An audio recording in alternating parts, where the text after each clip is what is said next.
Alright, let's take a look at this. So, I made a video about what was on the table, and one of these things was my upcoming pedalboard build based around this GEC9 Moen loop switcher. So this is what I came up with. This is the layout basically here. So I'll walk through it. And what we have in this, I actually made this like diagram, and these are pretty useful when you start planning things. And this will get a bit more complex, but this shows what connections I have available. So in the GEC, I do have input, buffered and non-buffered. So I got two inputs. Then I got a non-buffered output, and then I got two outputs. And then I got a tuner out as well. So basically I have 4 outputs. 3 of them are gonna have these 6 loops. So those pedals can go into those outputs. And or I could do it another way too, but these 3 loops, 7, 8 and 9, I'm gonna drive into an amps effect loop. So that will be basically 2 outgoing outputs as well. And then I have a DI box that I want to have on board as well.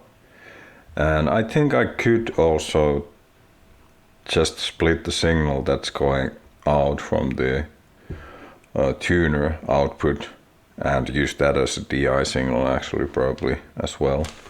But nah, I'm gonna have the box in there anyways. So I have lots to work with, and essentially I think I could like do a 4 amp setup with the outputs I have available, but I'm probably gonna have 2 amps and then a rack unit that has or this one with the speaker box after it. And then I can actually also have an option, because I will be having the junction box on the board as well. So I might make an option on there so I can route these 3 loops, well, actually before my amp or then after it.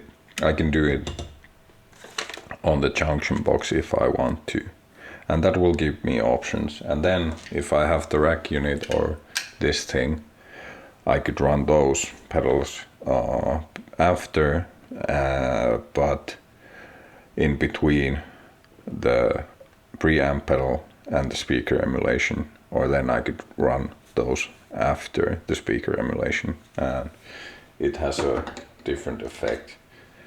So then the next stage is I'm actually gonna do a diagram on how everything is hooked up, but I do have a fuzz here, and some fuzzes don't really like buffers or whatnot, so that's why I will have that first in line.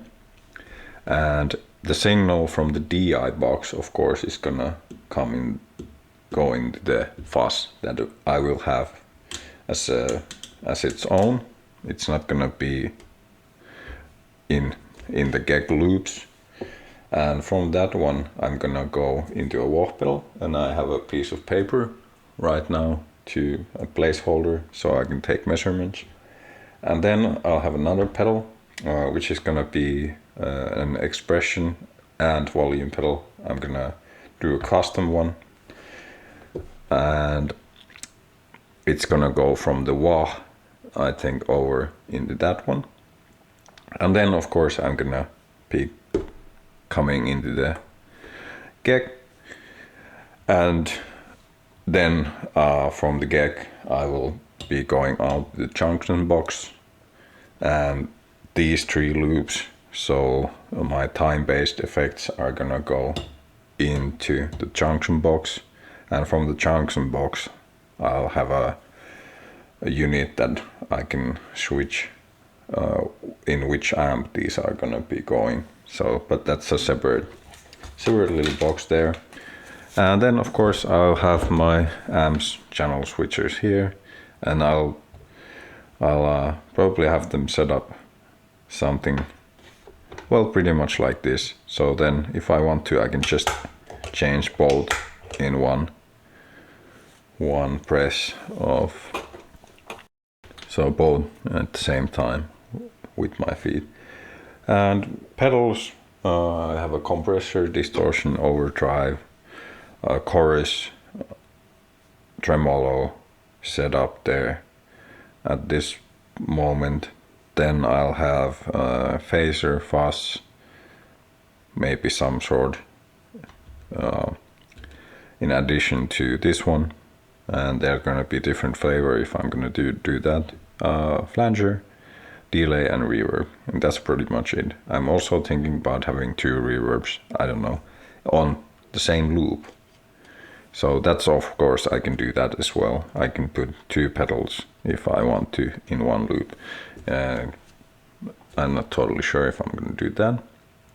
But right now, then, I'm at the point where I do draw up the whole diagram on how the signal will travel, what's hooked up into what.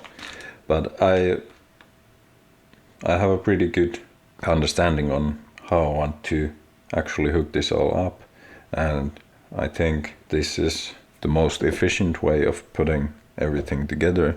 So then I of course have to start thinking about running the cables and that everything fits. Yeah, basically I would love to have like short jacks, but those are so expensive that I got these pancake Nutric ones instead, and unfortunately I will have to run. I can't get these going like that, so I have to have these that way around, but that's no biggie. I can still do a nice little, I can still get it to play nice, just go there, you know. But I do have to think about how much cable I'm running, and so I can leave enough room between everything so I can actually run all the cabling I want. And there's just gonna be a big strip of cable going here, and then probably at some point, because like I said, these pedals that are on top of the other ones, it's gonna be on a deck that I can flip over and then secure.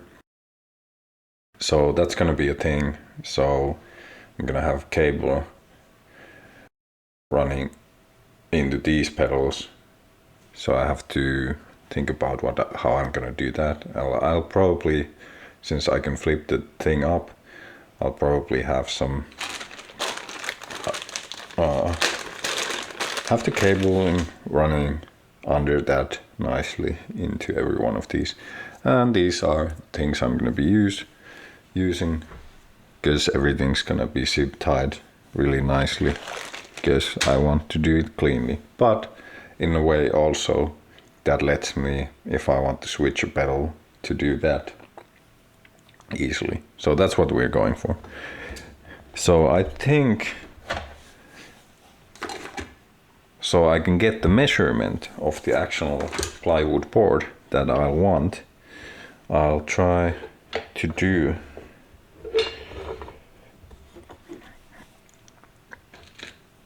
so I will see how this all would look like. I think I need at least 2 rows of these going, at least 2.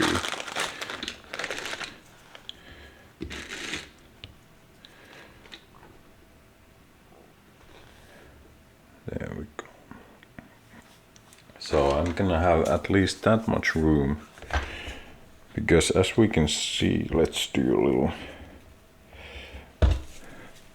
So that's like 4 pieces of cable over there. And then when we started adding up, and then the power also has to be running. So it's gonna get thick. So I wanna make sure I have enough room so it doesn't become too cluttered and annoying to work with and everything like that. So I'm thinking like, is 2 enough or do I need a little bit more? And yeah, it's gonna be pretty deep also, the board, but this is gonna be huge, I think. But yeah, that's what I have to figure out next, so I can actually then order, because the next thing I need to get done is the actual plywood boards. So I can start after I've done the nice little diagram. So I can actually start, well, setting it all up pretty much. I might need to order some parts and whatnot. And the thing is, of course, I'm not using your regular guitar cable because that would just be way too thick. So I'm going to be using this one. Or since everything's going to be buffered and whatnot, I could also go even thinner. But I'm going to be using this. And this is, let's see what it was. Summer cable, Onyx, if I remember correctly. Yes, that's it. So it becomes like this. And then you just peel it and use one of those leads. But yeah, so I think that will be enough space for me to work with and get all the cabling done like nicely. And it's not gonna get too thick and everything's gonna be fit and so on. So then I can actually measure the depth, and of course I'll take in consideration that I'll have those sticking out, so I need to have room for that as well. And I think the board will measure, and yeah, so I'm gonna have the little riser, and that's gonna be plywood as well, with this on the edges, but I have to have something that it will stand on, so I'll probably use plywood like this. So then I need to take that into consideration as well. And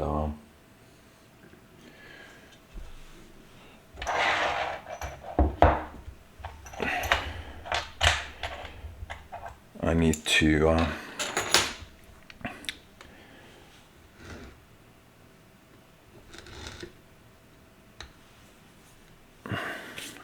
keep that in mind when I make sure that everything fits underneath. There's gonna be there's not gonna be that much cable running into here. Still some, but not as much. Do I need to?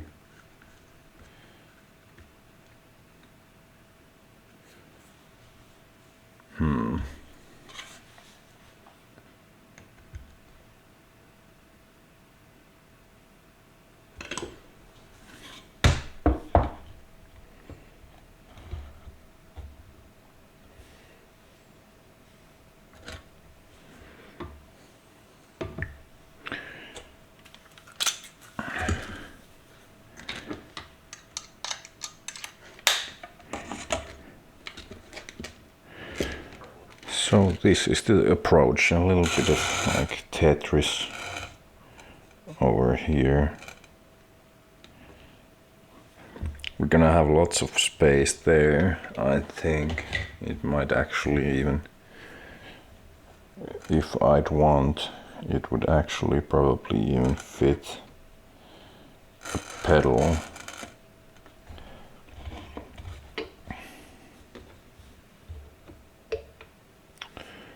Over here. Yeah, it could. I could put something small or something fun over there.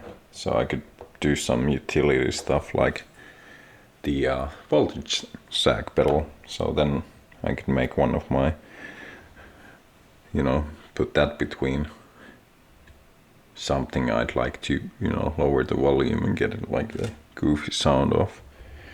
So I can do that. Or then I think I could just put also put a little booster maybe in there. And well, I gotta figure that out, but I would not like to waste any room when I'm doing this. So those will go there. Then I'll have that. And then I need to go a little bit over here. I don't want anything to really stick out too much from the board, except of course the stuff that goes out from the junction box. And I gotta figure out that still, how I'm gonna do that and what kind of junction box I'm gonna do. I might want to have these and I'm gonna see if I have one.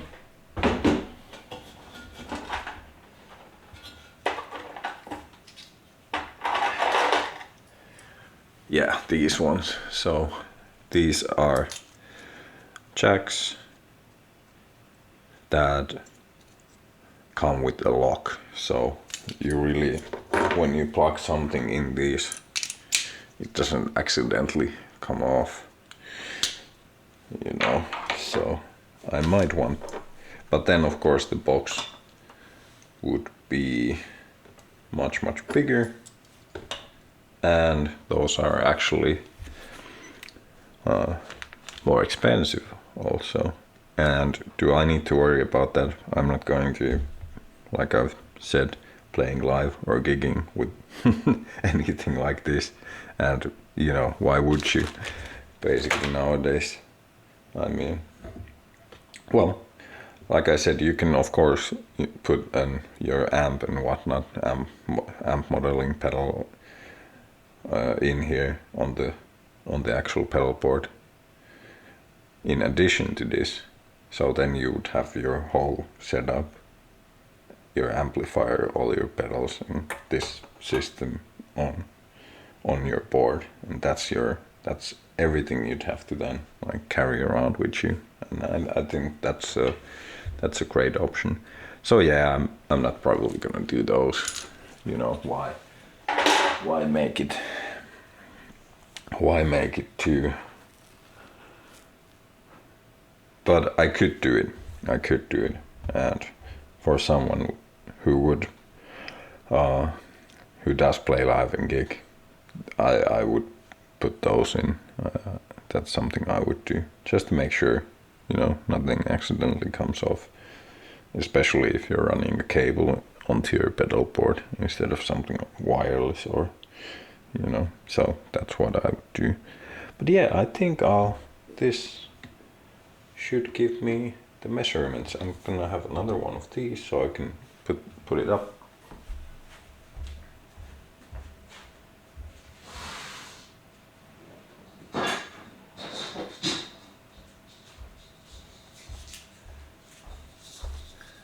And see how it all fits. So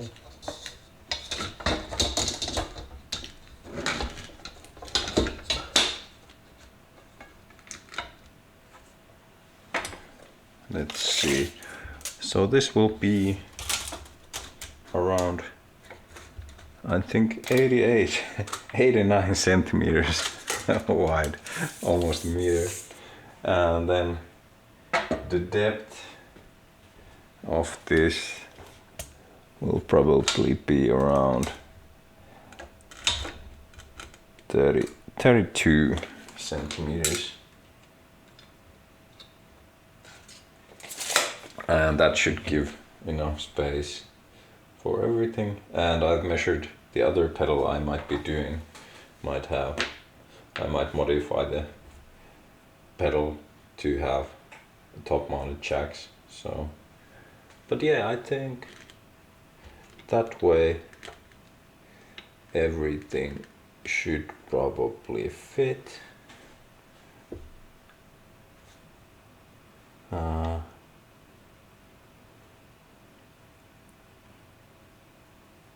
No, I think I need a little bit more room, just in case.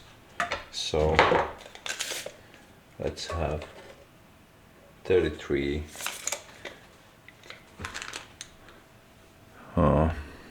33 depth wise, and that will give me lots of room for the junction box and the DI. And this is just the placeholder also.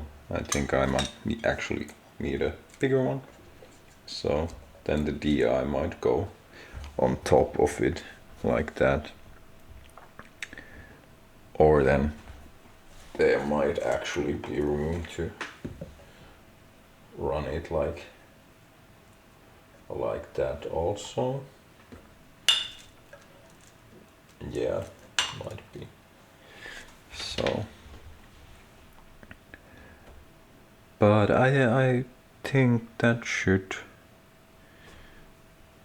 fit everything. But yeah, it's gonna be a big board. So next thing, of course, is measuring if it actually fits under the table where I probably would have it.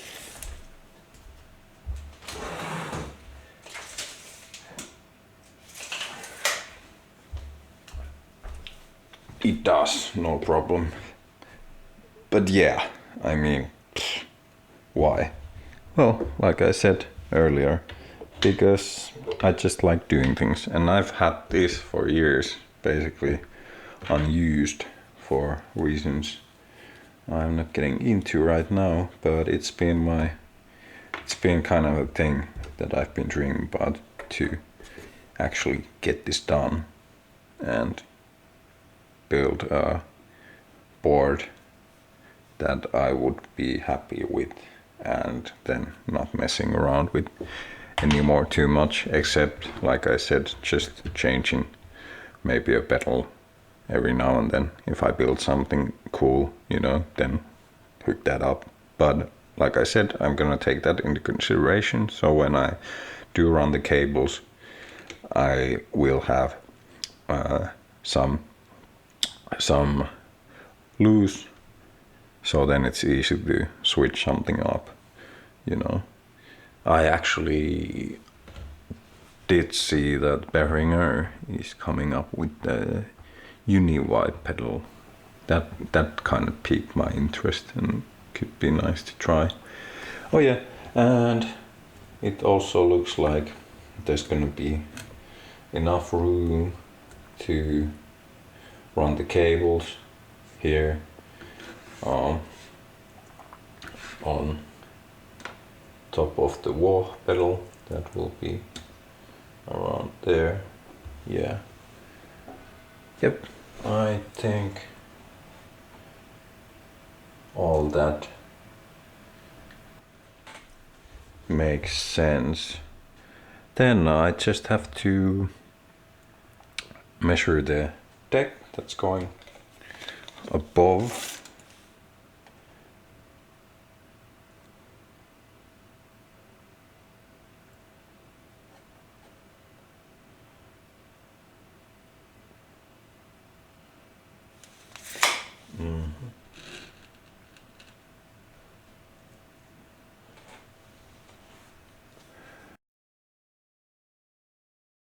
Yeah, I think I'll be pretty much ready after I've taken measurements. I'll be ready to actually order all the plywood I need for this build. And then it's time to, you know, start getting it all together. But this is all the, so this is the your U type. You can get this, well, from lots of places I assume, but I buy mine from Tom, and it actually looks like I'll be needing more. I would, of course, I could do it without this, but then I'd use thicker plywood. I don't want to be doing that, and even that might warp. So this actually keeps it from warping. So I'm gonna have, and it's gonna be lighter, so that's also nice. Rubber feet under the board is of course essential. And oh yeah, and all the power I'm gonna be wiring myself too, and I'll probably be using this. I think, let's see if I can find it. Yeah, summer cable again. I think this was Goblin. Oh, Cicada. Okay, yeah. So that's what I'll be using for all the power to the pedals. And like I said, this power plant here, the Harley Benton unit, will be powering up all of these. So that will do. But yeah, next up I'll start measuring, and then I'll design the junction box, and I'll probably make sure that, you know, this is enough space for all the cabling. So I'll mess around with that a little bit. But this was the next stage on building a pedal board, basically. So on the next one, I'll hopefully have the actual board that I'm gonna be putting all this on. But that means I'll have to order stuff. So let's see when that happens. All right, I'm off.